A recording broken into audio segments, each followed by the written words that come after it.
ఆహారాన్ని మనము అందుకోవడానికి ప్రయత్నం చేద్దాం.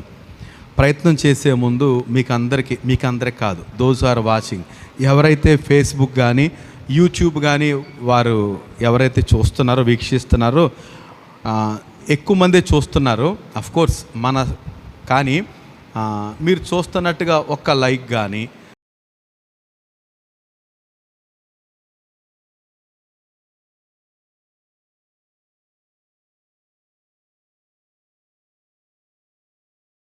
అది లైక్ చేయడం ఏమవుతుంది అంటే అర్థం ఏంటంటే అఫ్కోర్స్ మనం చిన్నోళ్ళం అనుకోండి, మనం ఎక్కువ మందికి తెలియదు, కానీ చూసే మీరు ఒకసారి లైక్ ఇవ్వడం వల్ల ఇది ఈ విషయము కొంతమందికి ఉపయోగపడుతుంది అనేసి యూట్యూబ్ వాళ్ళు ఏం చేస్తారంటే మరలా తిరిగి రికమెండ్ చేస్తారు. కనుక ఇది అలవాటు చేసుకోండి. చూసేవాళ్ళు ఎవరైనా నేను ఏ వీడియో చూసినా బాగుంది అనుకుంటే ఖచ్చితంగా లైక్ చేస్తాను, ఎందుకంటే ఎన్నో అద్భుతమైన వర్తమానాలు మనం వింటున్నాం. కనుక మీ ప్రోత్సాహాన్ని కోరుతున్నాను. అయితే నా సహోదరులు చాలామంది వీక్షిస్తున్నారు. ఇది క్రైస్తవుల ఆత్మీయ ఆశీర్వాదం కొరకు ఇవ్వబడుతున్న వర్తమానాలు. సో మీరు దీవించబడుతుంటే నేను కోరేది ఒక్క లైక్ మాత్రమే. దేవునికి మహిమ కలుగును గాక. రైట్, ఈరోజు ధ్యానం కొరకు మనం పరిశుద్ధ గ్రంథం నుండి యెషయా గ్రంథం 60వ అధ్యాయము 19వ వచనంలో 2 మాటలు మాత్రం ధ్యానం చేద్దాం. ప్రభు చిత్తం అయితే ఈ వర్తమానం గత గురువారం మేము ఉపవాస ప్రార్థనలో ధ్యానం చేసాం. కొద్ది మాటలే, అక్కడ సమయం తక్కువ, వచ్చేటోళ్ళు కూడా ప్రార్థన కొరకు వచ్చేటోళ్ళు తక్కువ అయినప్పటికీ మాకున్న సమయాన్ని బట్టి కొద్ది నిమిషాలు ధ్యానం చేసాం. సో ఈ వారం ఈ మిగతా రోజులు ప్రభు నన్ను దర్శించింది ఏంటంటే దీని గురించి నా పూర్తి వివరణ ఇవ్వడం కొరకు నేను ప్రేరేపించబడుతున్నా. కనుక శ్రద్ధతో ఈ మాటలు వినాలని కోరుతున్నాను. నేను మొదటి 2 లైన్లు మనం ధ్యానం చేస్తే చదివితే యెషయా గ్రంథం 60వ అధ్యాయము 19వ వచనం, ఇక మీదట పగలు సూర్యుని ప్రకాశము నీకు వెలుగుగా ఉండదు, నీకు వెలుగిచ్చుటకై చంద్రుడు ఇకను ప్రకాశింపడు. రైట్. సో ఈ మాట చదువుతుంటే మనకి ఏమనిపిస్తుందంటే, నేను ఒక్కసారి ఉలుక్కుపడ్డాను ఈ మాట చదువుతున్నప్పుడు. ఏంటంటే ఇక మీదట మీకు సూర్యుని ప్రకాశం ఉండదు, అంతేనా? ఇక మీదట సూర్యుని ప్రకాశం నీకు వెలుగుగా ఉండదు, నీకు వెలుగు ఇవ్వడానికి చంద్రుడు ఇకను ప్రకాశింపడు. అంటే సూర్యుడు లేడు, చంద్రుడు లేడు, దట్స్ ఆల్. ఏమండి, ఈ మాట నేను ఈరోజు టైటిల్ ఏముంటే బాగుంటుంది అనుకుంటాను. ఇక మీదట సూర్య చంద్రులతో నీకు పని ఉండదు. ఏంటంట, సూర్యుడు అక్కర్లేదు నీకు, చంద్రుడు అక్కర్లేదు.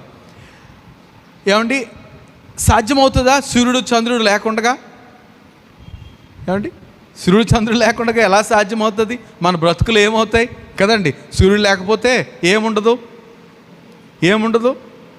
అసలు 4వ రోజున దేవుడు సృష్టిని కలుగు చేసిన 4వ రోజున సూర్య చంద్ర నక్షత్రాలని కలుగు చేశాడు. సో ఇవన్నీ పగటిని ఏలటానికి సూర్యుడిని, రాత్రిని ఏలడానికి చంద్రుని, ఈ జ్యోతుల్ని దేవుడు పెట్టాడు అని రాయబడి ఉంది. అట్లాంటప్పుడు ఇవి లేకుండా ప్రభు అంటాడు, ఇక నుంచి నీకు సూర్యకాంతి ఉండదు, నీకు వెలుగుగా ఉండదు, చంద్రుడు నీకు ప్రకాశింపడు. ఇది నాకు చెప్పండి, ఎవరైతే గురువారం ప్రార్థన రాలేదో వాళ్ళు చెప్పాల్సిన విషయం ఏంటంటే, ఇది ఆశీర్వాదమా శాపమా చెప్పండి. సూర్యుడు లేకపోయినా చంద్రుడు లేకపోయినా ఆశీర్వాదం అంటారా? అది శాపమే కదండి, శాపమే. ఆయన ప్రజెంట్ కదా, గురువారం అప్పారావు గారు ప్రజెంట్. ఏమండి, సూర్యుడు లేకపోయినా చంద్రుడు లేకపోయినా అది శాపం అనేసి మనం అంటున్నాం. రైట్. నేను కొన్ని ఎగ్జాంపుల్స్ మీకు చెప్తాను, ఎందుకంటే నేను పూర్తి వర్తమానాన్ని ఇవ్వడానికి ప్రయత్నం చేస్తాను. మరి ఒకవేళ కుదరకపోతే కంటిన్యూ చేద్దాం నెక్స్ట్ వీక్. ఏమండి, నేను అంటాను, ఇప్పుడు మనకి పరిశుద్ధ గ్రంథంలో ఎవరికైనా పోలిక ఉందా అని అడుగుతున్నాను నేను మరొకసారి. ఏంటంట, మన ముందున్న వారికి ఎవరికైనా, అంటే క్రీస్తు తర్వాత ఆయన మనకి క్రీస్తు ముందున్న వారికి ఏమైనా పోలికలు ఉన్నాయా అని మనం ఆలోచన చేస్తే, ఏమండి పోలిక ఏమైనా ఉంటుంది అంటారా? అంటే మీరు చెప్పేటంత నేను ఆగడం వల్ల కొన్ని ఆగవు. ఏం ఆగవు? గడియారం ఆగదు, టైం ఆగదు, అందులోకి ఎండాకాలం ఉదయం అసలు ఆగదు కదండి. కనుక నేను ముందుకు వెళ్తున్నా. మీరు గమనించండి, కొరింథీయులు రాసిన మొదటి పత్రిక 10వ అధ్యాయము 2వ వచనాన్ని త్వరగా ఎవరైనా చదవగలిగితే.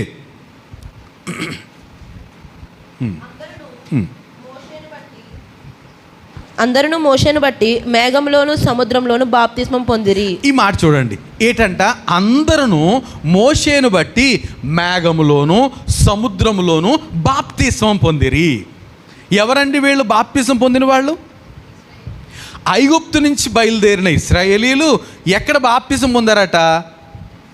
మేఘంలోను ఎర్ర సముద్రంలోను బాప్తిస్మం పొందారట. మనం ఎప్పుడు బాప్తిస్మం పొందాము? యేసు ప్రభుని సొంత రక్షకుని అంగీకరించినప్పుడు మనము కూడా బాప్తిస్మం పొందాం. కనుక ఈ పోలికను గమనిస్తే మన పితరులు లేకపోతే ఇశ్రాయేలీలు ఐగుప్తు నుంచి బయలుదేరినప్పుడు వారు బాప్తిస్మం పొంది బయలుదేరారట. దేవుని మహిమ కలుగును గాక. పస్కాను ఆచరించి బయలుదేరారట. పస్కా దేనికి గుర్తు? పస్కా దేనికి గుర్తు? యేసు ప్రభుకు గుర్తు కదండి. యేసు ప్రభు వాళ్ళు పస్కాను ఆచరిస్తూ తింటూ బయలుదేరారు. కనుక మనము కూడా బాప్తిస్మం పొంది ప్రతి నెలకొకసారి మనం ఏం చేస్తున్నాము? ఆయన శరీరాన్ని రక్తాన్ని సేవిస్తున్నాం కదండి. కనుక వారికి మనకి ఎంతైనా పోలిక ఉంది, రైట్. మనము విశ్వాస జీవితాన్ని ప్రారంభించాము, వారు అరణ్య ప్రయాణంలో వారు కనాను ప్రయాణం చేస్తున్నారు కదండి. కనాను బయలుదేరారు. ఆ ఐగుప్తు బానిసత్వాన్ని నుంచి విడుదల పొంది కనాను బయలుదేరారు. మనము ఈ లోకము నుంచి వేరై రక్షణ పొందాం కదండి. సంఘము అనే మాటకు అర్థం ఏంటంటే, ఏమండి, ఒక గుంపులో పిల్లలు ఆడుతుంటే మనము ఒక తల్లి వచ్చి రే కిషోర్ రా అని వాళ్ళ కొడుకుని పిలిచింది. వాడు ఆ గుంపులోంచి వచ్చేసాడు. ఈ వచ్చిన వ్యక్తినే సంఘము అని అంటారు. వన్ హూ కాల్డ్ అవుట్, ఎవరైతే బయటకు పిలువబడ్డారో. ఇప్పుడు ఐగుప్తీయులు ఏమన్నా మాట్లాడారు? సో ఐగుప్తులో నుంచి ఇశ్రాయేలీలు ఐగుప్తులో ఉండిపోయారు. వాళ్ళని ఏం చేశాడు దేవుడు? నాకు జ్యేష్ఠ కుమారుని నేను పిలిచి తిని అన్నాడు. పిలిచి తిని. సో ఆ గుంపులో నుంచి ఐగుప్తు దేశంలో నుంచి తన ప్రజలను పిలిచాడు. ఇప్పుడు అరణ్యంలో ఉన్న సంఘము అని కూడా ఎక్కడో దిక్కున చూసాం మనం. ఏంటంట సంఘము అని ఎవరినన్నారు? మొదట ఐగుప్తు నుంచి బయలుదేరిన ఇశ్రాయేలు సైన్యాన్ని, అరణ్యంలో ప్రయాణం చేస్తున్న వారిని సంఘము అన్నారు. ఇప్పుడు ఎవరిని అంటున్నారు? యేసుక్రీస్తు రక్తంలో కడగబడి ఆయనతో ఈ లేకపోతే మనం పరలోక రాజ్యానికి ప్రయాణంలో ఉన్నాం చూసారా, మనల్ని ఏమన్నారు? సంఘం అన్నారు. కనుక ఈ పోలిక సరిపోద్ది అనుకుంటున్నాను. వారికి మనకి పోల్చుకోవడానికి సరిపోద్ది. సో ఇప్పుడు ఇశ్రాయేలీలు కనాను ప్రయాణం చేస్తున్నారు. మనం ఎక్కడ ప్రయాణం చేస్తున్నాము? పరలోక ప్రయాణం చేస్తున్నాం రైట్. సో ఇప్పుడు ఇశ్రాయేలు ప్రయాణాన్ని మనం గమనిస్తే, ఏమండి, ఈ కనాను ప్రయాణంలో వాళ్ళకి సూర్యుడు చంద్రుడు అవసరం అయ్యాడా, అవసరం అవ్వలేదా? ఇది నా ప్రశ్న, రైట్. ఇప్పుడు ఓకే, కొంతమంది మౌనంగా ఉన్నా పర్వాలేదు నాకు, ఎందుకంటే మనం గురువారం ధ్యానం చేసాం కొంతవరకు, కాబట్టి మీరు కొంచెం మౌనంగా ఉంటే మిగతా వాళ్ళు మాట్లాడిద్దాం, లేకపోతే ఎవరైనా పర్వాలేదు. ఏమండి, ఇప్పుడు అరణ్యంలో ప్రయాణం చేస్తున్న ఇశ్రాయేలుకి సూర్యుడు చంద్రుడు అవసరం అయ్యాడా? ఏమండి, అయ్యాడా లేదా? ఎలాగయ్యాడు? సూర్యుడు ఎక్కడ అవసరం అయ్యాడు? ఏమండి, మీకు ఎగ్జాంపుల్ చెప్తాను. వాళ్ళు అంటే ఫస్ట్ ఇన్సిడెంట్ ఎర్ర సముద్రం ఎదురయ్యిందండి. ఎర్ర సముద్రం ఎదురయ్యేటప్పటికి ఒక్కసారిగా కంగారు పడితే మోషేని అంటాడు దేవుడు, ఎందుకు ఆలోచిస్తున్నావు? నీ కర్ర చాపి వెళ్ళవయ్యా, ఎందుకు, నేను చూసుకుంటాను కదా అంటే, సో దేవుడిచ్చే రక్షణ చూడండి ఈరోజు అనేసి కర్ర చాపాడు. ఆయన పక్క నుంచి దేవుడు తన చేతిని చాపాడట. సముద్రం 2 పాయలు అయిపోయింది. 6 నెలలను వాళ్ళు వెళ్ళిపోయిన తర్వాత అలా వెళ్ళిపోయే ముందు ఏం జరిగిందంటే, అది పగలో మన ఐగుప్తీయులు వచ్చేస్తున్నారు. ఐగుప్తు రథాలు, రాజులు అందరూ వచ్చేస్తుంటే వీళ్ళు సముద్రంలో పడి వెళ్ళిపోతున్నారు. వెళ్తుండగా ఒక్కసారిగా ఈ ఐగుప్తీయులకి కఠిన చీకటి కలిగింది. అది టైం గురించి నాకు తెలియదు. అర్జెంటుగా చీకటి, ఒక్కొక్కసారి మనకి అర్జెంటుగా చీకటి ఎప్పుడు అవుతుంది? బాగా కేకామండలం కదండి, తుఫాను వచ్చినప్పుడు. తర్వాత సూర్యగ్రహణం వచ్చినప్పుడు కూడా కేకామండలం కదండి, మనం అనుభవించాం కదా. ఎప్పుడు చిన్నప్పుడు సూర్యగ్రహణం ఫుల్ చీకటి, ఏమంటే ఫుల్ చీకటి, మిట్ట మధ్యాహ్నం 1 గంట ఆ ప్రాంతంలో చీకటి తెలుసు కదండి, మీకు గుర్తుంది కదా. బహుశా వీళ్ళకి అంత చీకటి వచ్చిన రోజులు మీరు ఎప్పుడు చూడలేదు కదా, మీరు చూడలేదు, మేము చూసాం. పెద్దోళ్ళు ఇంకా ఓకే, సో అంత చీకటి. సడన్గా ఏం జరిగిందంటే వారికి ఐగుప్తీయులకి చీకటి, ఈ ఫరోయిలందరికీ ఏంటబ్బా చీకటి అంటే ఆ మేఘస్తంభము, దేవుడు మేఘస్తంభం ఇచ్చాడు కదా, మేఘస్తంభం ఇలా తిరిగిందంట. ఏమండి, ఇశ్రాయేలుకేమో వెలుగు, ఏమండి ఈ చీకటేమో ఐగుప్తీయులకి, ప్రయాణం చేస్తున్న ఐగుప్తీయులకి, వీళ్ళందరికీ వెలుగు.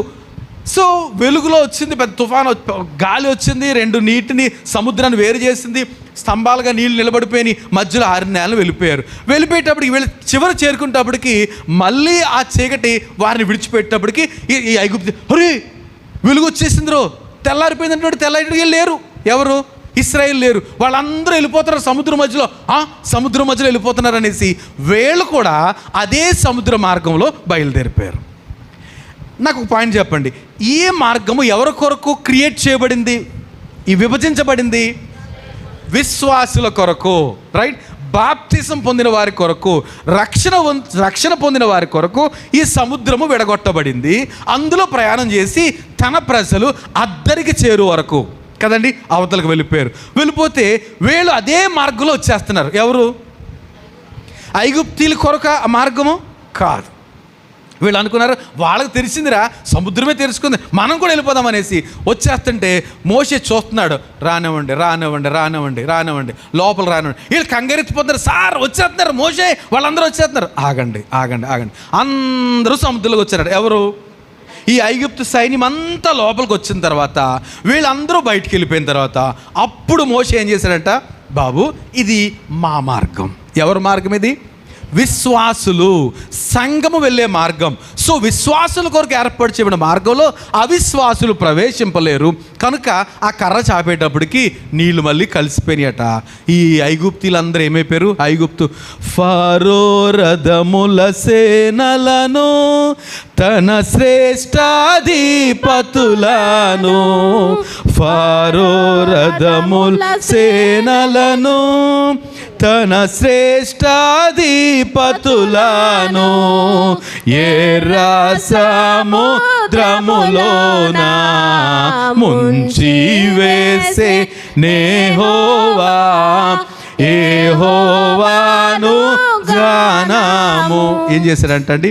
ఎర్ర సముద్రంలో ఫరోను ఆయన సైన్యాన్ని ఎర్ర సముద్రంలో ముంచివేశాడు. తన ప్రజలు ఇశ్రాయేలు అద్దరికి చేరిపోయారు. అక్కడి నుంచి మనం గమనిస్తే ఇక్కడి నుంచి పగలేమో వాళ్ళకి ఏంటంట? మేఘస్తంభం. పగలు మేఘస్తంభం, రాత్రులు అగ్నిస్తంభం. Where is sun and the moon? మరి సూర్యుడు ఎక్కడ, చంద్రుడు ఎక్కడ? తన ప్రజలని ఇశ్రాయేల్ కొరకు. నా పాయింట్ అర్థమైందా? ఇశ్రాయేల్ ఆ అరణ్య మార్గంలో ప్రయాణం చేస్తున్న ఇశ్రాయేల్ కొరకు సూర్యుడు ఎక్కడున్నాడో, చంద్రుడు ఎక్కడున్నాడో ఉన్నాడా? వీళ్ళ కొరకు దేవుడు చేసిన ఏర్పాట్లు ఏంటి? పగలు మేఘస్తంభం. ఎక్కడి నుంచి వచ్చింది? మేఘమే. రాత్రులు అగ్నిస్తంభం. అగ్నిలో ప్రయాణం వెళ్ళిపోయేది. ఒక్కొక్కసారి ఆగిపోతే ఆగిపోవాలంతే, అది కదిలితే కదలడం, ఆగిపోతే ఆగిపోవడం, ఇంతే.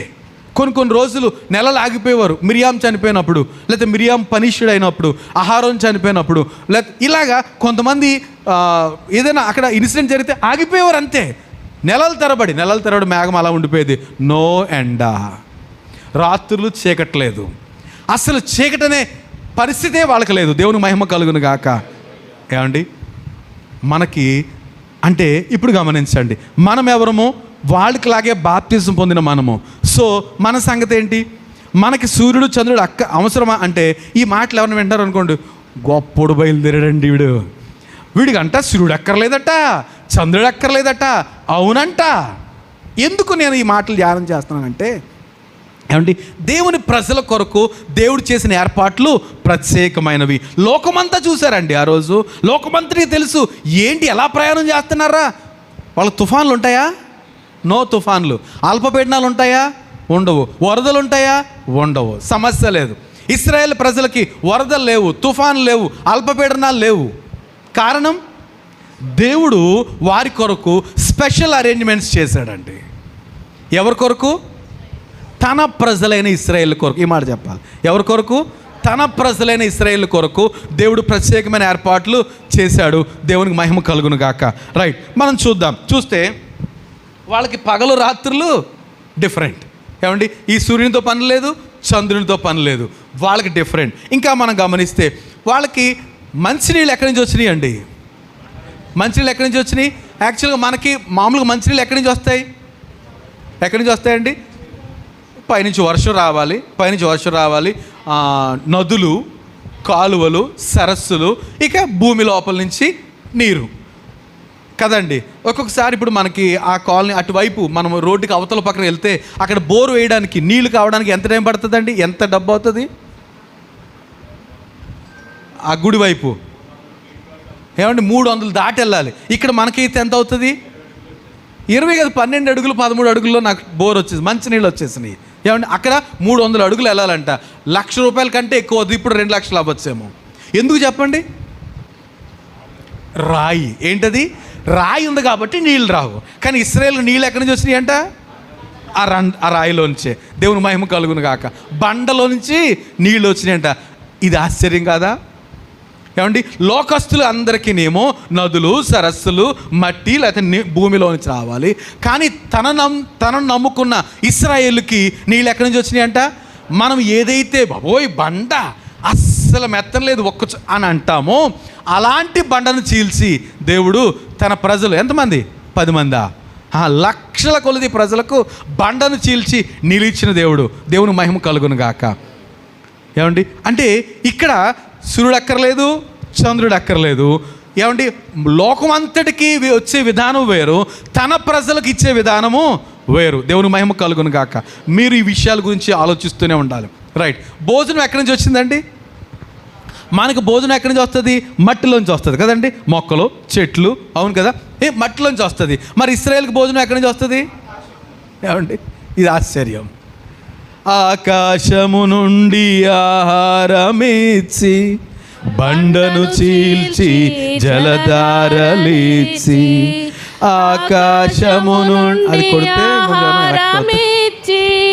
బండను చీల్చి జలధారలిచ్చి అనుదినము మా జీవాహారమై అనుదినము మా జీవాహారమై మాలో ప్రవహించు జీవనదివై మాలో ప్రవహించు జీవనదివై సజీవుడా మా విజయము నీవే సర్వోన్నత మా సర్వము నీవే సజీవుడా మా విజయము నీవే సర్వోన్నత మా సర్వము దేవునికి స్తోత్రం.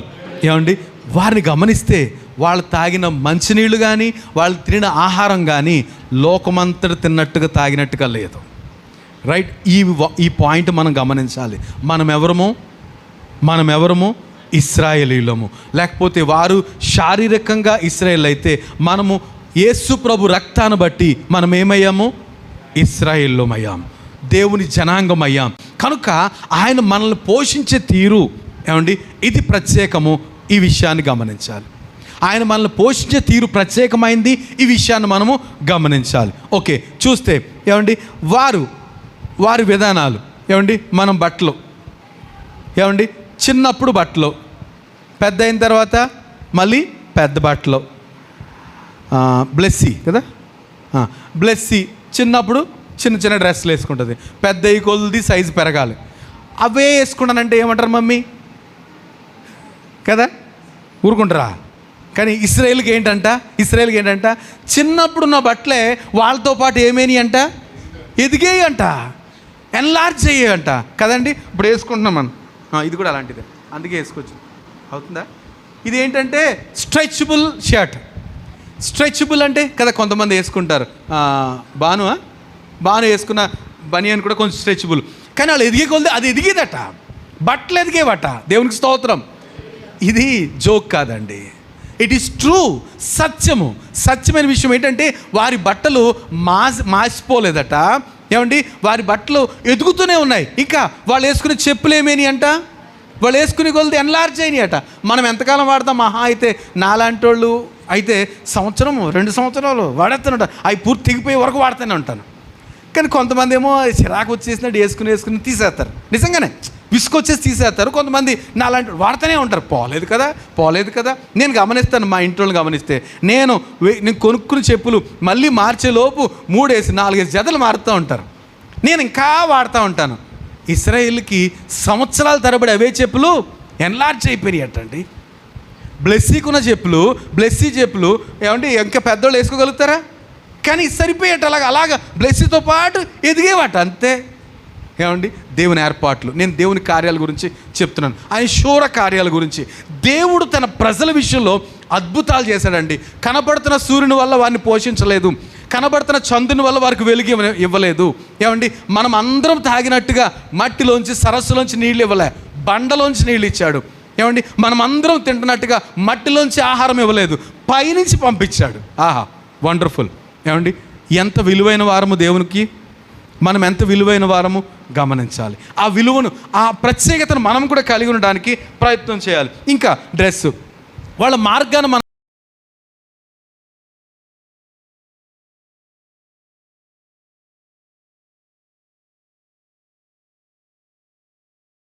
ఏమంటే ఫుల్ బందోబస్తు. ఏమండి, అంత పగడబందీకి వెళ్తాం. కానీ మన ప్రయాణం ఎక్కడ నుంచి చెప్పండి, మనం ప్రయాణం ఎక్కడ ప్రయాణం చేస్తూ ఉంటాం? హైవేస్ కదండి. రోడ్డు బాగుండాలి. మొన్న మేము వైజాగ్ వెళ్ళాం, శ్రీకాకుళం వెళ్ళాం, రైట్. రోడ్లు సూపర్, చాలా బాగున్నాయి కనుక మా ప్రయాణం సులువైంది. కానీ ఇశ్రాయేల్ ప్రయాణం చేసేది ఎలాగా? ఏమండి, అరణ్య మార్గము. ఇంకా అభయారణ్యం కాదు, భయంకరమైన ఒక మాట ఉంటుంది చక్కగాను, భీకరమైన అరణ్యములో. ఏంటంటే భీకరమైన అరణ్యంలో చెట్లు ఉండవు, నీరు ఉండవు. ఆయనకి ఎందుకు చెట్లు కావాలి, ఎందుకు నీరు కావాలి? చెట్లు ఎందుకు కావాలి? మనకి నీడనివ్వడానికి కదండి. ఇప్పుడు ఎండాకాలంలో ఎక్కడ ఆగాల్సి వచ్చింది అనుకోండి, ఎక్కడ ఆగుతాం మనం? ఏదో చిన్న చెట్టు నీడ చూసుకుని అక్కడ కొంచెం కాసుకుంటాం, అక్కడ మనం కనిపెడతాం. కానీ ఇశ్రాయేలుకి ఆ సీన్ అక్కర్లే. ఏం చేసేవాడు దేవుడు? నేనున్నాను కదండి. ఆయనకు మేఘస్తంభం పంపించాడు వాళ్ళకి. ఆ మేఘస్తంభంలో కూల్గా వెళ్ళిపోయేవారు. ఏమండి, రాత్రులు మంచు దెబ్బ అట్లాంటిది ఏమి లేకుండా అగ్నిస్తంభం, వాళ్ళ కంఫర్ట్గా ఏమండి అన్ని సౌకర్యాలు కలిగించిన దేవుడు, రైట్. మనం గమనిస్తే వాళ్ళ దారి అభయారణ్యము లేకపోతే భీకరమైన అరణ్యము, అలాంటి ప్రదేశాల్లో దేవుడు వారు నడిపించాడు. ఈరోజు మనం ప్రయాణం చేస్తున్న దారి వేరు కదండి, వేరు. కానీ వాళ్ళ ప్రయాణం అద్భుతమంతా ప్రతి నిత్యము అద్భుతమేనండి. ఇంకా గమనిస్తే వాళ్ళ ఆర్మీ, ఏమండి, వాళ్ళ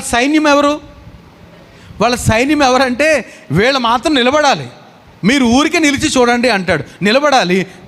మీరు గమనించారు లేదు, ఐగుప్తులోంచి వీళ్ళని తీసుకొచ్చేటప్పుడు వాళ్ళ మీద ఏం పడ్డాయంట? ఎవరి మీద? ఐగుప్తీయుల మీద. ఇశ్రాయేల్ని పంపించినందుకు, ఇశ్రాయేల్ని విడిపించినందుకు ఆ ఫరో మీద, ఐగుప్తుల మీద వడగండ్లు పడ్డాయట. ఆ వడగండ్ల సైజు కూడా చెప్పాడు. అంటే ఒక మనిషి మీద పైనుంచి వడగండు ఇంత రాయి పడింది అనుకోని ఏమవుతుంది? చచ్చూరుకుంటాం. అలాగ పశువుల మీద పడితే, పంటల మీద పడితే, ఇళ్ళల మీద పడితే అలా కూలిపోయారు ఇశ్రాయేళ్ళు, ఐగుప్తీయులు. ఎందుకంటే దేవుని యొక్క సైన్యం ఏంటంట? వడగండ్లు, ఇంకా ఉరుములు, మెరుపులు. మనం చూస్తే మోషే టైంలో చివర ఎబెనేజరు అనే పేరు పెడతాడు కదండి. ఆ టైంలో ఏం జరిగిందంట? ఫిలిస్తీన్ల మీద యుద్ధానికి వెళ్ళారు, వీళ్ళు కృంగిపోయారు బాగాను. అలాంటప్పుడు దేవుడు ఏం చేశాడు? వీళ్ళు ప్రార్థన చేశారు, తమ హృదయము కృమ్మరించినట్లుగా నీళ్లు చేది పోసారట. అయ్యా, మా హృదయాలు ఇగో ఇలా పోస్తున్నామంటే దేవుడు లేచి ఉరుములు మెరుపులతోటి వారి మీద యుద్ధం చేశాడు. ఇశ్రాయేల్ మీద అందరూ చచ్చిపోయారంట. అంటే తన ప్రజల పక్షంగా దేవుడు యుద్ధం చేసేది మనుషుల ద్వారా కాదు, సైనికుల ద్వారా కాదు, ఆశ్చర్యకరమైన యుద్ధ పరికరాల్ని దేవుడు ఉపయోగించాడు. ఇంకా అంటాడు కదా, మా యుద్ధోపకరణములు ఎవరివంట? దేవునివి. ఏంటంట? మా యుద్ధం అంటే మన పట్ల యుద్ధం చేయటానికి దేవుడు యుద్ధోపకరణాలు ఏంటంట? దేవుడు అరేంజ్ చేస్తాడు. దేవునికి మహిమ కలుగును గాక. నేను వెళ్తున్నా త్వరగా, రైట్. ఈ విధంగా దేవుడు తన ప్రజల్ని పోషించాడు. వాళ్ళకి ఏం అక్కర లేకుండా పోయింది? సూర్యుడు అక్కర్లేదు, చంద్రుడు అక్కర్లేదు. సూర్యుని వెలుగు నీకు వెలుగుగా ఉండదు, చంద్రుని కాంతి నీకు ఇక్కడి నుంచి చంద్రుడు కాంతిని ఇవ్వడు అనే మాటను గమనిస్తే మనం గుండె బరువు ఎక్కనక్కర్లేదు. ఏంటంటే హీ అరేంజ్డ్ సంథింగ్. దేవుడు ఏదో ప్రత్యేకమైన అరేంజ్మెంట్స్ మన కొరకు చేశాడు. చూద్దాం, ఇది మొదటి భాగం అయితే రెండో భాగం చూద్దాం. ఏమండి, మలాకీ గ్రంథం 4వ అధ్యాయము 2వ వచనం ఒకసారి చూద్దామా?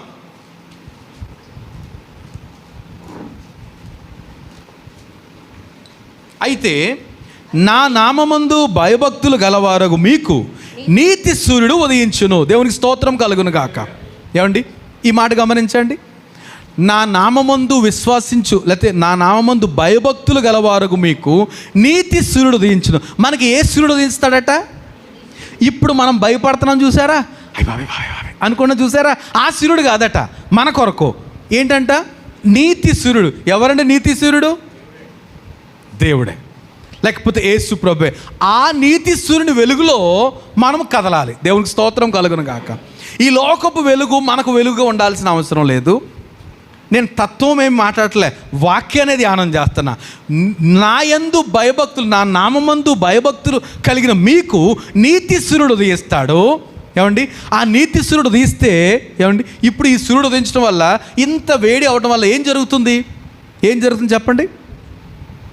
ఏమండి, ఇప్పుడు అల్ట్రా వైలెట్ రేస్ అన్నీ కరిగిపోయినాయి. మనం వాడే చెత్తను కాల్చేస్తున్నాం, వాటిని పడేయడానికి చోటు లేక కదండి. ఇప్పుడు మొత్తం సమస్య అంతే. మన ఆంధ్రప్రదేశ్లో ప్రస్తుత సమస్య ఏంటంటే చెత్త పడేయడం. ఎక్కడ? నర్సాపూర్లో మాకు నర్సాపూర్లో చెత్త పడేయడానికి చోటు లేదండి. మొన్నటి వరకు బస్ స్టాండ్ పక్కన వేసేసారు, తర్వాత ఈ రోడ్లో వేసేసారు భయంకరంగా. ఇప్పుడు మరి ఎక్కడో గ్రౌండ్ తీసుకున్నారట. ఆల్రెడీ ఇంత సమస్య, వేస్టేజ్ అనేది పెద్ద సమస్య. మనకే కాదు, ప్రపంచంలోని అన్ని దేశాలకి సమస్య. కనుక ఏం చేస్తున్నారు చాలా వరకును, ఇక ముందు వెనక చూడకుండా, అందులో ప్లాస్టిక్ కాగితాలు ఉన్నాయా, బ్యాగులు ఉన్నాయా, లేకపోతే బాటిల్స్ ఉన్నాయా, ఏం చూడకుండా కొంచెం ఎండబెట్టి నిప్పంటిచ్చేస్తున్నారు. ఏం జరుగుతుంది? ఈ వేడి పెరిగిపోతుంది. వేడి పెరిగిపోయి సో అది పైకి వెళ్ళిపోయి గ్లోబల్ వార్మింగ్, భూమి వేడెక్కిపోతుంది, ఆకాశం వేడెక్కి ఓజోన్ లేయర్ని చింపేసింది.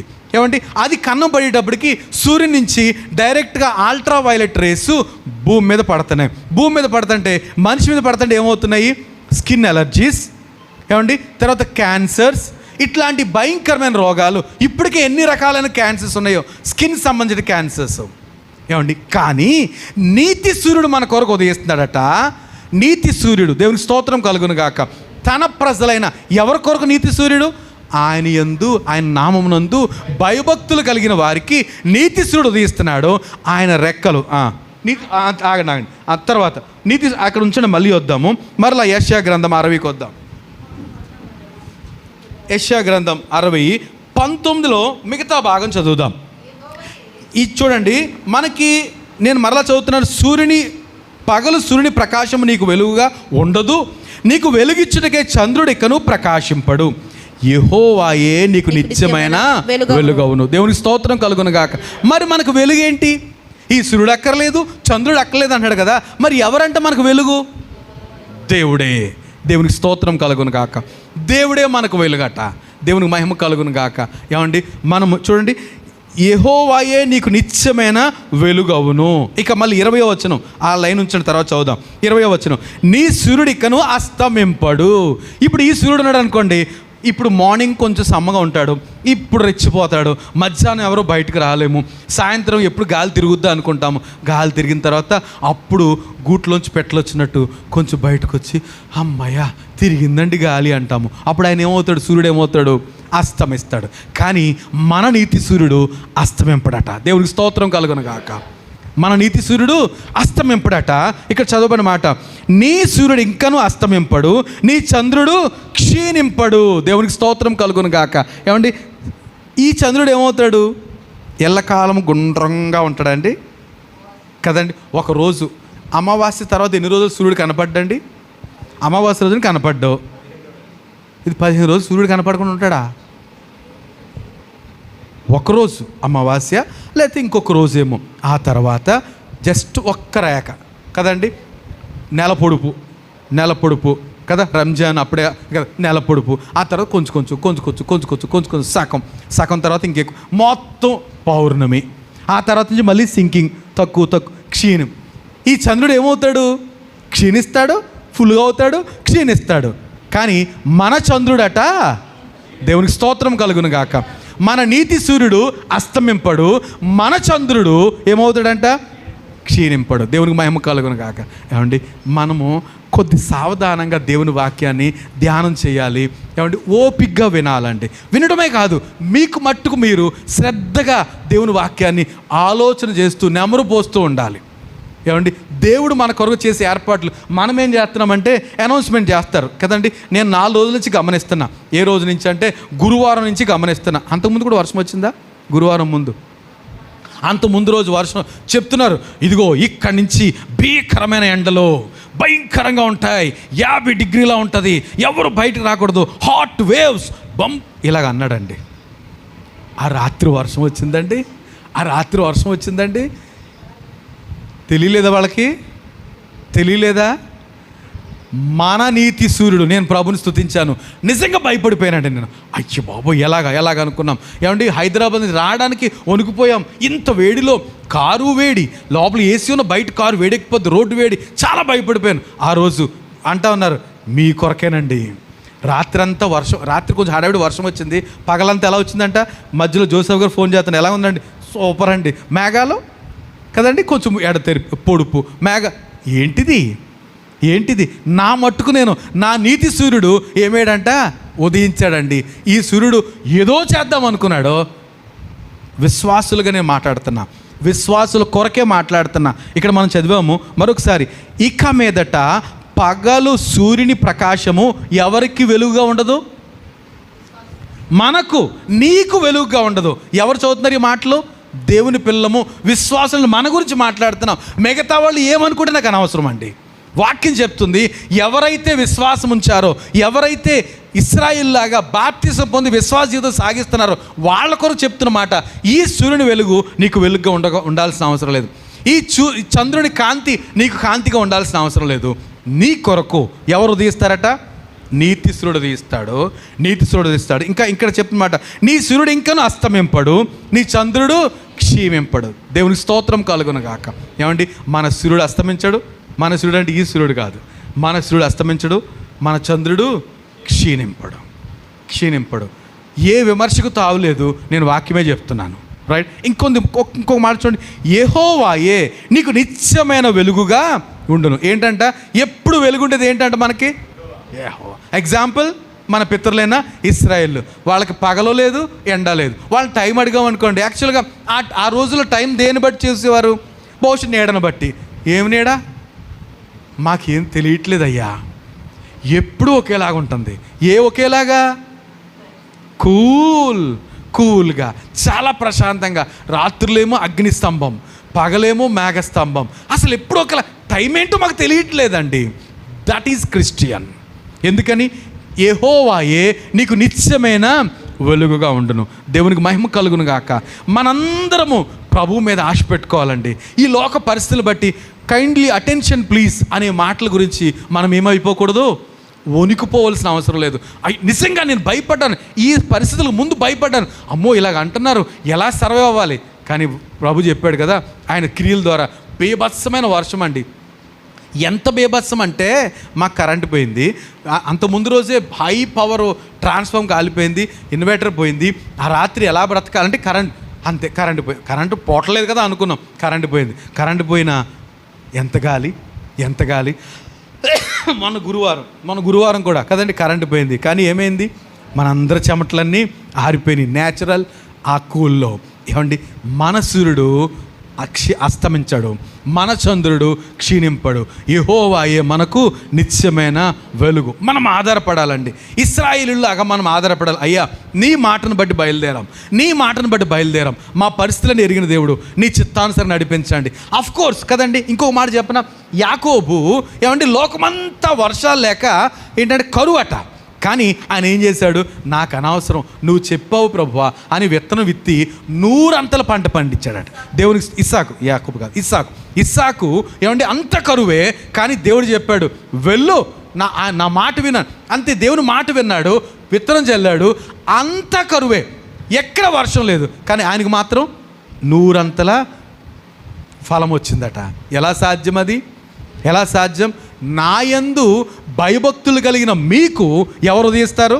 నీతి సూర్యుడు ఉదయిస్తాడండి. దేవునికి స్తోత్రం కలుగును గాక. మరలా ఇక్కడ రండి ఒకసారి 2వ వచనం, మొదటి 2 వచనాలు చదివితే ఇది 60వ అధ్యాయం. నీకు వెలుగు వచ్చి ఉన్నది, లెమ్ము తేజరిల్లము, యెహోవా మహిమ నీ మీద ఉదయించెను. చూడుము భూమిని చీకటి కమ్ముచున్నది. ఏమండి, ఇది లోకమంతా చెప్పేది. రాబోయే రోజులు ఏం జరుగుతుందంట? భూమిని చీకటి కమ్మేస్తుంది. సూర్యుడు తన కాంతిని ఇవ్వడట. చంద్రుడు రక్తవర్ణం అయిపోతాడట. అది జరగబోయే సమీపమైపోయిన దినాల్లో మనం ఉన్నాం. మీరు ఎక్కడ చూడండి అందరూ చెప్పేది ఇదే, భయంకరమైన పరిస్థితి, ఏదో జరుగుతుంది, ఈ గ్లోబల్ వార్మింగు. ఇక సూర్యుడు సారీ అంటాడనమాట, చంద్రుడేమో సారీ, రక్తంతో నిండిపోతాడు. ఇది జరిగే పరిస్థితి. కానీ చూడండి ఇక్కడ రాయబడిన మాట, చూడుము భూమిని చీకటి కమ్ముచున్నది, కటిక చీకటి జనములను కమ్ముచున్నది. యెహోవా నీ మీద ఉదయించుచున్నాడు, ఆయన మహిమ నీ మీద కనబడుచున్నది. ఏంటంట? ఏం జరుగుద్దంట? దేవుడు మన మీద ఉదయిస్తాడట, ఆయన మహిమ మన నుంచి ప్రకాశిస్తుందట. దేవుని మహిమ కలుగును గాక. ఏమండి, లోకపు తీరు వేరు, ఆయన యందు విశ్వాసం ఉంచిన వారి తీరు వేరు. లోకమంతా విషయాన్ని గ్రహిస్తుందండి. అమ్మో మనం అనుకున్నాం కానీ మనకు పైత్యాన్ని బట్టి మనం వెళ్ళాము. కానీ ఈరోజు మనం గమనిస్తే ఒక అద్భుతమే. వీళ్ళు ఏదో చంకలో బైబిల్ పట్టుకుని వెళ్తుంటే తింగరోళ్ళు, వీళ్ళు బుద్ధి లేనోళ్ళు, పని పాట మానేసి, సీరియల్ మానేసి, సినిమాలు మానేసి, జులాయిగా తిరగడం, జూన్గా తిరగడం మానేసి ఈ గుళ్ళోకి వెళ్తారని మనం చాలా చులకన చేశాము. అమ్మో వీరి దేవుడే దేవుడు.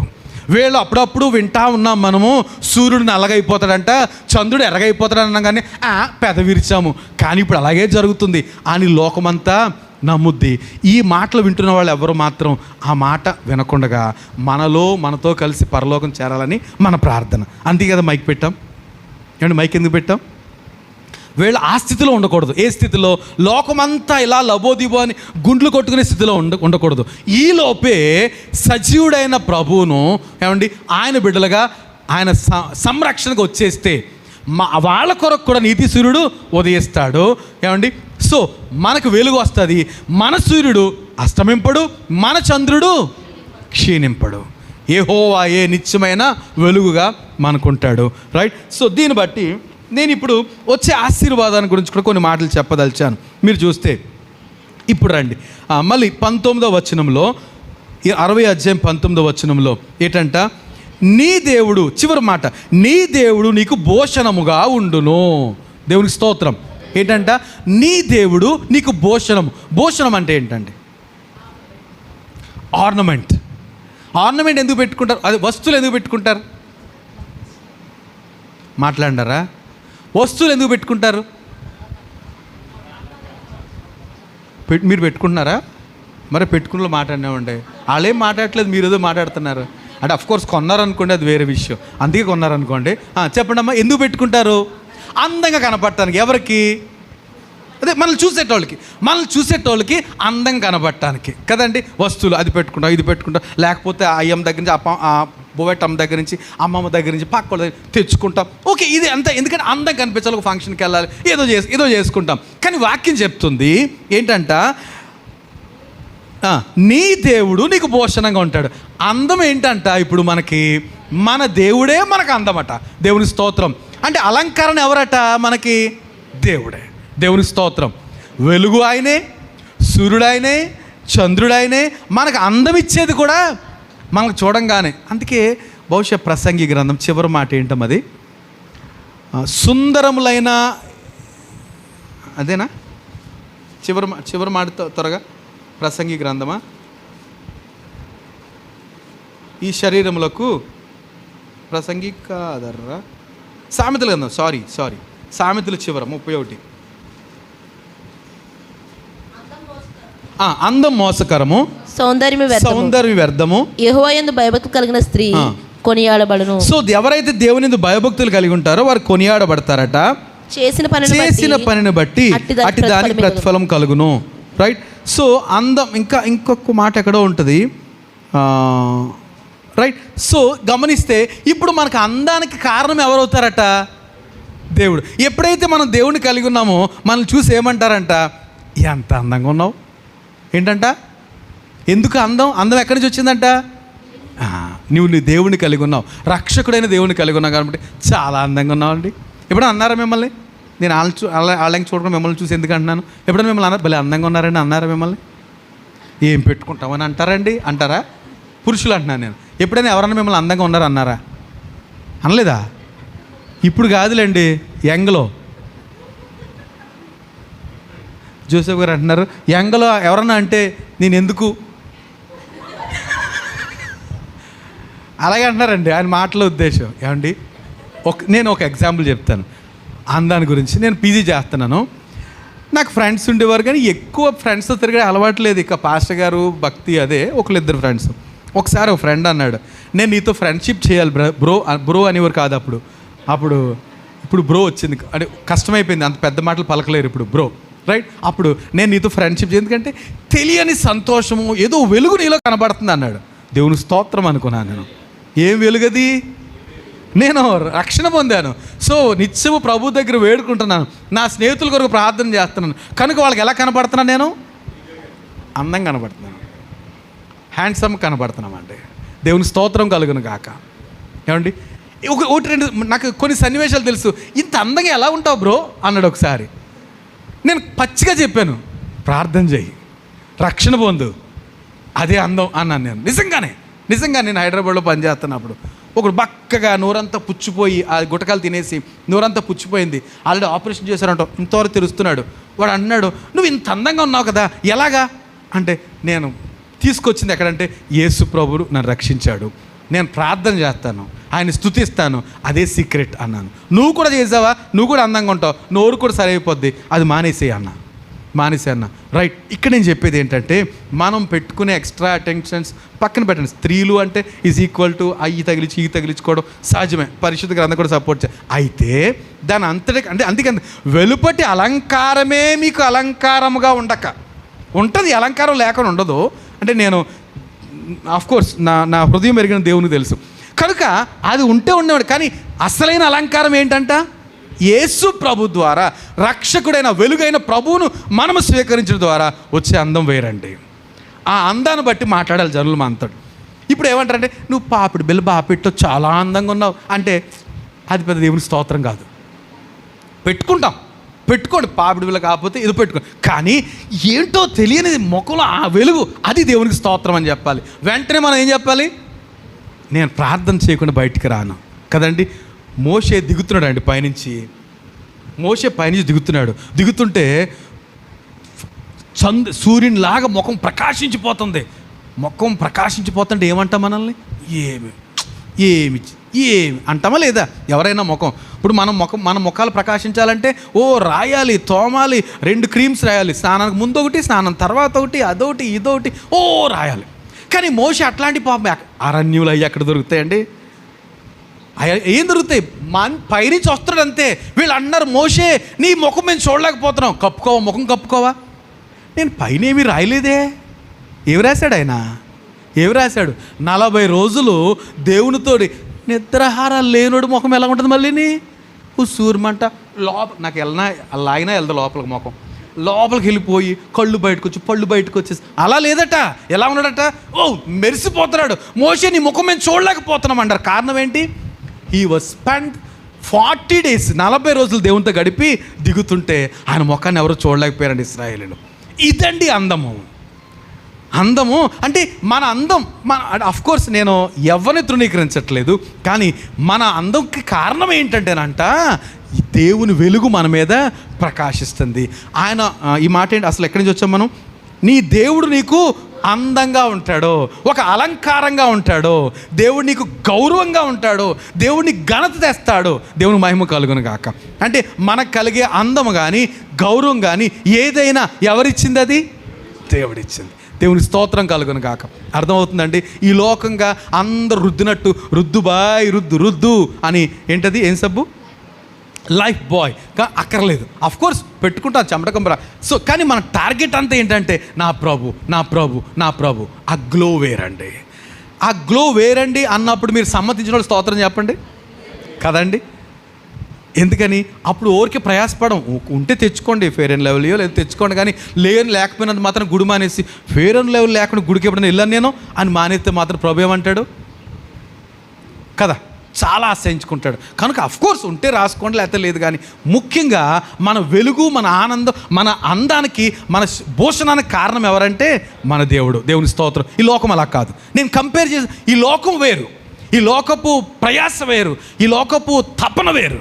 కానీ మన తపన ఏమైందంట? నా దేవుడు. నా దేవుడే ఈ అందానికి కారణం, నా దేవుడే ఈ వెలుగు కారణం, నా దేవుడే ఈ సమృద్ధికి కారణం. ప్రతిసారి ఏం చేయాలంట? ఆయన నామము ఘనపరచబడాలి. రైట్. సో ఆయన ఇంకా 20వ వచనంలో చివరి మాట చూద్దాం. నీ దుఃఖ దినములు దానికి ముందు ఒకసారి మళ్ళీ అక్కడికి వెళ్దామా? ఎక్కడికి? నీతి సూర్యుడు. మలాకి 4:2 రండి. నీ నామమందు అయితే నా నామమందు భయభక్తులు గలవారు మీకు నీతి సూర్యుడు ఉదయించును, అతని రెక్కలు ఆరోగ్యమునిచ్చు కలుగు చేయ. ఏం చేస్తాడట? ఈ నీతి సూర్యుని రెక్కలు ఏమవుతాయంటండి? ఆరోగ్యం. దేవుని స్తోత్రం. ఈ ఎండ ఎక్కువైంది అనుకోండి, ఏమొస్తుందండి? నీరసం వస్తుందండి కదండి.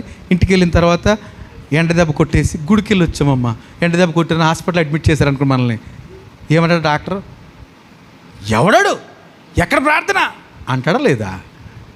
కదండి. కానీ నీతి సూర్యుడు మన మీద ఉదయింపజేస్తే ఆయన రెక్కలు ఏమవుతాయంట? ఆరోగ్యం కలుగు చేస్తాయి. దేవుని స్తోత్రం. సో మనం ఇప్పుడు ఏ వెలుగులో ఉన్నాము? ఆ వెలుగు ఉంటే ఉండనివ్వండి. కానీ ఏ వెలుగులో ఉన్నాము? నీతి సూర్యుని వెలుగులో ఉన్నాము. కనుక ఏం జరుగుతుందండి? రెక్కలు ఆరోగ్యాన్ని ఇస్తాయి. దేవునికి స్తోత్రం. మనకు ఆరోగ్యం పొందుతున్నామంటే నేను చాలా జాగ్రత్తగా డైట్ మెయింటైన్ చేస్తానండి, చాలా జాగ్రత్తగా మెయింటైన్ చేస్తానండి, కనుక ఆరోగ్యం. తప్పది. మనం అలాగ అనకూడదు. కేవలం నీతి సూర్యుడా మీరు మా మీద ఉదయింపజేస్తున్నారు కనుక ఈరోజు మేము ఆరోగ్యంగా ఉన్నాం. నా మటుకు నేను ప్రయత్నం చేస్తున్నారా, ఆరోగ్యం పనిచేస్తున్నాను అనుకోండి, ఎనర్జీగా ప్రభువా నీ స్తోత్రం, ఎంత ఆరోగ్యం ఇచ్చారు అని ప్రభుని స్తుతిస్తాను. నిజంగా కాళ్ళు బీగేస్తా, ప్రభువా నిన్ను స్తుతించడానికి కాళ్ళు బీగేస్తున్నాయి అది కూడా అంటాను నేను. కానీ నేను తినే తిండిని బట్టి చాలా జాగ్రత్తగా అది అనకూడదు. ఎందుకని? ఆయన నీతి సూర్యుడైన ఆయన రెక్కలు మనకి ఏం చేస్తాయంట? ఆరోగ్యాన్ని కలుగు చేస్తాయి. ఇంకొక మాట, బీభత్సమైన మాట చదువుతున్నా, ఏంటంటది? కనుక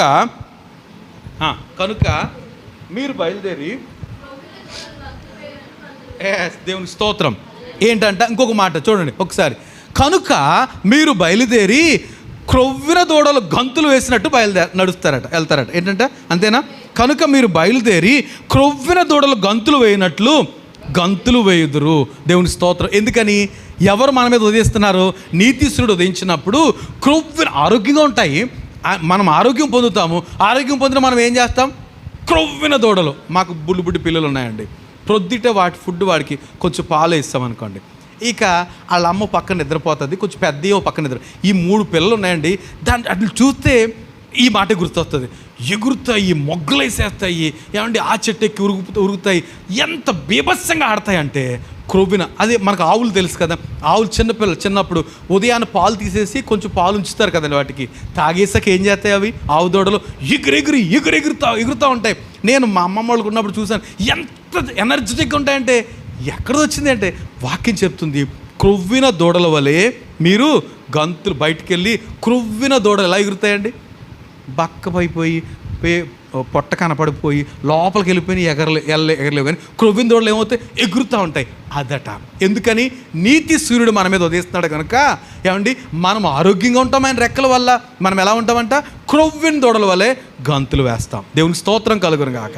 నేను మరొకసారి చెప్తున్నా, మనలో ఎవరైనా నీరసంగా, ఏమంటారు దాన్ని, ఏదో మాట అంటారు కదా, ఏదో ఒక మాట అంటున్నారు ఈ మధ్యలో, స్లోని ఏమంటున్నారు? ల్యాగ్ వాళ్ళు ఉంటారు కదా. ల్యాగ్ వాళ్ళ గురించి దేవుడు చెప్తున్న మాట ఏంటంటే, మనం ల్యాగ్గా ఉండకూడదు. అంటే ఈ భాషలోనే, ఈ యూత్ భాషలో మాట్లాడుతున్నా, మనం ల్యాగ్గా ఉండకూడదు. ఎలా ఉండాలంట? చెంగుమంట ఉండాలి. దేవునికి స్తోత్రం కలుగును కాక. ఏదైనా పని చెప్పామా, ఎగ్జాంపుల్ చెప్తే మరి మీరు అందరూ బాధపడతారు. ఓకే, సో అలాగే ఉండాలి. నడక మర్చిపోవాలి. నీకు తెలిసిపోయింది కదా, నడక మర్చిపోవాలి. ఎలా ఉండాలి? పరుగే. దేవునికి స్తోత్రం. ఇంకొక మాట ఉంటుంది బైబిల్లో, చురుకుగా ఉండుట గొప్ప భాగ్యానికి ఈజ్ ఈక్వల్ టు మళ్ళీ రైట్. కనుక మనం ఎలా ఉండాలంటే ఏ పని చేసినా కొంచెం స్పీడ్గా చేయడానికి, కొంచెం యాక్టివ్గా ఉండటానికి. కారణం ఏంటి? 3 పూటలు తిన్నందుకు కాదు. ఎందుకు? నీతిశ్వరుడు నా మీద వదిస్తున్నాడు, ఆయన రెక్కలు నాకు ఆరోగ్యం ఇస్తున్నాయి కనుక నేను ఎలా ఉండాలి? చెంగుమంట ఉండాలి. దేవుని స్తోత్రం కలుగును గాక. మనం తినే తిండి బట్టి కాదు, మనం ఉన్న ఇంట్లో ఉన్న సౌకర్యాలను బట్టి కాదు, ఏసీని బట్టి కాదు, లేకపోతే మంచి విటమిన్స్తో కూడిన భోజనం కాదు, అది కాదు ఇది కాదు, ఏది కాదు, ఏమై ఉండాలి? ఎందుకంటే మన సూర్యుడు వేరు, మన చంద్రుడు వేరు. ఆ సూర్యుడు క్షీణింపడు, చంద్రుడు అస్తమింపడు, ఆ చంద్రుడు క్షీణింపడు. ఎల్ల కాలము ప్రభువే నీకు వెలుగు. కనుక ఆ వెలుగైన ఆయనే మనకు భూషణం. మనకు చూడండి ఎంత సీక్రెట్స్ ఉన్నాయి. అందం ఎవరంట? మన దేవుడే మనకు అందమట. దేవుని స్తోత్రం. కనుక నేను మరొకసారి చెప్తున్నాను, ఎవరైనా నేను కొంచెం అందంగా లేను, ఎవరో వరల్డ్ ఐశ్వర్యలో లేను, ఆవిడ నడుమంత సన్నగా లేదు, ఇలాంటి ఏమీ అనుకోవద్దండి. నేను మరొకసారి ప్రభుని బట్టి చెప్తున్నా, దేవుడే మనకి భూషణం, దేవుడే మనకి అందం. Nothing to worry. దేని బట్టి కృంగిపోవాల్సిన అవసరం లేదు. దేవుడు మన కొరకు అన్నీ సిద్ధపరుస్తున్నాడు. కనుక ఎప్పుడు కూడా ఎవరైనా ఎంత ఎలాగున్నా, ఏమంటే మీరు గమనించండి, కొంతమందిని గమనిస్తుంటే అమ్మా ఈయనకి కూడా పెళ్ళయింది, అంతెందుకు మనం చనిపోయారు కదా, ఎవరు పుట్టైనా జోసెఫ్ గారు, ఆయన ఎలా ఉంటారు ఏమండి, అలా ఆవిడని చూసారా, చక్కగా ఉంటుంది, పిల్లలు. కారణం ఏంటి? అరే ప్రతి ఒక్కళ్ళకి దేవుడు తగు అరేంజ్మెంట్స్ చేశాడండి. దేవుని స్తోత్రం కలుగును గాక. కనుక అందరికీ అద్భుతమైన అరేంజ్మెంట్ చేశాడు. మనం ఎవరితో పోల్చుకుని అలా లేను ఇలా లేను అంటే ప్రభు దగ్గరికి వెళ్ళి లాక్ కొడతాడేమో అనుకుంటాను. నీ అందం నీకు ఇచ్చాను, నువ్వెందుకు కృంగిపోతావు? అలా లేను. అందరూ ఆవిడ గురించి బాధపడుతుంటారు. ఎవరో ఇప్పుడు చెప్పాను కదా నేను, ఎవరావిడ, వాళ్ళకి ఎన్ని బాధలు తెలుసా మీకు? మనశ్శాంతిగా తింటారా, మనశ్శాంతిగా పడుకుంటారా, అన్ని సమస్యలే. కానీ ప్రభు మనకు తన కృపనిచ్చాడు. మన అందం ఏంటంట, దేవుడే మనకు భూషణం అండి, మనకు అలంకరణ ప్రభువే. కనుకనే కదండి ఎస్తేరు ఏ అలంకరణ ఒప్పుకుంది? హేగే వస్తువులు ఏం పెడతాడో అంతే, ఎక్స్ట్రా ఏం పెట్టించలేదు. హేగే ఎవరికి గుర్తు? పరిశుద్ధాత్మ గుర్తు. కనుక పరిశుద్ధాత్మ మనకు అందాన్ని ఇస్తాడండి. ఏ సమయానికి ఏం కావాలో అన్నీ సమకూరుస్తాడండి. నమ్మదగిన దేవుడు అండి. కనుక ఒకవేళ మనకు ఏదైనా జరుగుతుందా, రైట్, దానికి తగ్గ హుందాతనం, దానికి తగ్గ అందము, దానికి తగ్గ సమకూర్పు. ఎందుకంటే ఆయనే మన నీతి సూర్యుడు. దేవునికి స్తోత్రం కలుగును గాక. కనుక ఆయన మనం ఎలా ఉండాలంటే గమనించండి, ల్యాగ్లొద్దు. ఎలా ఉండాలి? ల్యాగ్లు ఉండకూడదు. ఎలా ఉండాలి? స్పీడ్గా ఉండాలి. ఏ పని చేసినా ఎలా ఉండాలి? స్పీడ్గా, సంతోషంగా, ఎందుకంటే ఎనర్జెటిక్గా ఉండాలి. ఇంకొక మాట మళ్ళీ ఇక్కడికి వచ్చేసేయండి 60. నేను వేరే మాటలు ఏం చూపించదలచట్లేదు. ఏమండి, రైట్. 20వ వచనం చూస్తే, నీ సూర్యుడు ఇంకా చివరి మాట, నీ దుఃఖ దినములు సమాప్తములగును. దేవుని స్తోత్రం కలుగును గాక. ఏమండి, నీతి సూర్యుడైన ప్రభు మన మీద ఉదయింపచేస్తున్నాడు. ఏం జరుగుద్దంట? మన దుఃఖ దినాలు సమాప్తం. ఎండ్ టు ద 7 రోజులకి ఎండ్ పెడతాడు. దేవుని స్తోత్రం కలుగును గాక. కీర్తనకాడు ఈరోజు చక్కటి కీర్తన, ఏమండి, అందులో ఎన్ని బాగా అంటే తనకు చాలా బాధ వచ్చింది.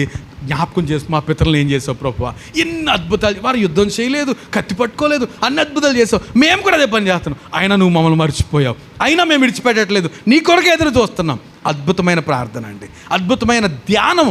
మన ధ్యానం అలాగ ఉండాలి. ఒక్కొక్కసారి మనకి ఏమి సమకూరట్లేదు, దిగులుగా ఉన్నాం, కానీ ఏం చేయాలంటే మన ధ్యానం ఈ కొరాహు కుమారుల ధ్యానంలాగా ఒకసారి పాతి జ్ఞాపకం చేసుకోవడం. అంతెందుకు, ఈరోజు వాక్యం ధ్యానం చేసుకోండి. వీలైతే మరలా చూడండి, ఫేస్బుక్ కానీ యూట్యూబ్ కానీ. ఏమండి, నేను ఒకటే చెప్పదలిచాను, మన అరేంజ్మెంట్స్ లోకం అరేంజ్మెంట్స్ కంటే ప్రత్యేకమైనవి. కనుక లోకం రోజు చెప్తుంది అయిపోయిందండి, సూర్యుడు సన్నగా అయిపోతున్నాడు, నల్లగా అయిపోతున్నాడు, చంద్రుడు రక్తం, మరేం పర్లేదు, మన నీతి సూర్యుడు ఉదయిస్తాడు, ఒక రెప్పపాట్లు మనల్ని ఏం చేస్తాడు, పరలోకానికి తీసుకెళ్ళిపోతాడు. ఆయన అరేంజ్మెంట్స్ ప్రత్యేకమైనవి. ఇదిగో వచ్చేస్తుంది అన్నారు, కానీ ఏమొచ్చింది? సాయంత్రానికి తుఫాన్ వచ్చింది, బీభత్సమైన వర్షం. అప్పటి నుంచి ఇప్పటి వరకు ఎండ వద్దాం అనుకుంటుంది, మళ్ళీ మబ్బు. దేవుని మహాకృప. ఈరోజు అన్నారు అసలు ఎల్నినో వచ్చి పడిపోతుంది, ఇక వర్షాలు లేవు అన్నారు, అప్పటి నుంచి వర్షాలు వస్తాను. దేవుని కృప. ఏమంటే ఆయన మీద నమ్మకం ఉంచుదాం. ఇలాంటి సూచనలు చూసి ఓరికి గుండ్లు కొట్టేసుకుని రాకముందే మనం టెన్షన్ పెట్టుకోవద్దు. ప్రభు మీద నమ్మకం ఉంచుదాం. అయ్యా, మా నీతి సూర్యుడు మా కొరకు ఉదయిస్తావు, ఎల్లప్పుడూ మాకు వెలుగే. ప్రభు చిత్తమైతే కంటిన్యూ చేద్దాం. దేవుడి మాటలు మన వినికిడిలో దీవించును గాక. ఆమెన్. చిన్న ప్రార్థన. ప్రియుడైన తండ్రి, మిమ్మల్ని స్తుతిస్తున్నాం. మాకు అనుగ్రహించిన వాక్య ధ్యానాన్ని బట్టి మీకు స్తోత్రం చెల్లిస్తున్నాం. దేవా, నీ ప్రశలమైన మా పట్ల, మా పితరుల ఇశ్రాయేలు పట్ల ఎలాంటి అద్భుతాలు చేశారో మా పట్ల కూడా అలా చేయడానికి నీతి సూర్యుడా మా మీద ఉదయింపచేస్తున్నావు. నీ యందు భయభక్తులు కలిగిన మేము ఉన్నప్పుడు తండ్రి నీకు స్తోత్రాలు. ప్రభువా, అయ్యా, మా కొరకు నీతి సూర్యుడు ఉదయించావు తండ్రి. మీ రెక్కలు మాకు ఆరోగ్యాన్ని ఇస్తాయి. మేము క్రొవ్వెన దూడల వలె గంతులు వేస్తూ బయటకు వస్తాం. మాకు మీరే భూషణము. మా దుఃఖ దినాలు సమాప్తం అవుతున్నాయి. మిమ్మల్ని స్తుతిస్తూ ఈ మాటలు ఇంకా ధ్యానం చేయడానికి ప్రభు, ఈ మాటలు వింటున్న బిడ్డలు, వినబోతున్న బిడ్డలు కూడా తోడు దయచేసి మీరే మహిమ పొందమని, సమస్త మహిమ ఘనత ప్రభువులు మీకు ఆరోపించుకుంటూ యేసు నామములోని ప్రార్థన అడిగి పొందుకుని మహిమపరుస్తున్నాం తండ్రి. ఆమేన్.